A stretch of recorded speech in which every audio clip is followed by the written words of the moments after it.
അപ്പൊ ആൾക്കാര് ഒരു എന്താ പറയാ ഇപ്പം വിഡിത്തര ചെയ്യണ ഭ്രാന്താണ് എന്നൊക്കെ ഞാൻ കാണാണ്ട് പലരോടും പറഞ്ഞിട്ടുണ്ട്.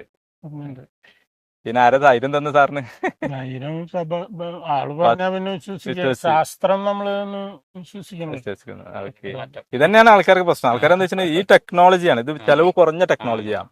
ഇതെന്ന് വെച്ചാൽ ഞാൻ പറഞ്ഞ ഒരേക്കറൊക്കെ കുറഞ്ഞ അളവിൽ ആവശ്യമുള്ളൂ. അപ്പൊ ഇത് മെയിനായിട്ട് ഉദ്ദേശിക്കുന്നത് ജനങ്ങൾക്ക് അവയർനെസ് കൊടുക്കുകയാണ് നമ്മൾ ഉദ്ദേശം.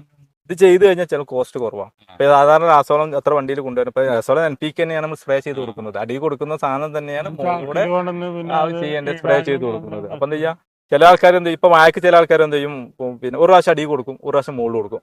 ഭയങ്കര റിസൾട്ടാണ്. NPK മുകളിൽ കൊടുക്കുന്നു, ഒരു പ്രാവശ്യം അടി കൊടുക്കുന്നു.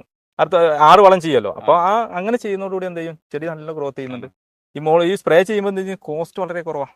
അതെ അതെ അതെ.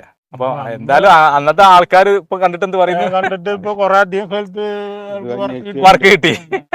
ശരി, അതന്നെ.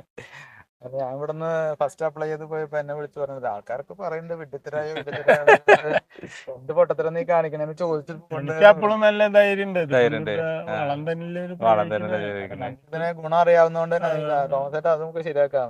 റിസൾട്ട് വരുമ്പോ അവര് മാറ്റി പറയും. അപ്പൊ മാറ്റി പറഞ്ഞു ആൾക്ക്.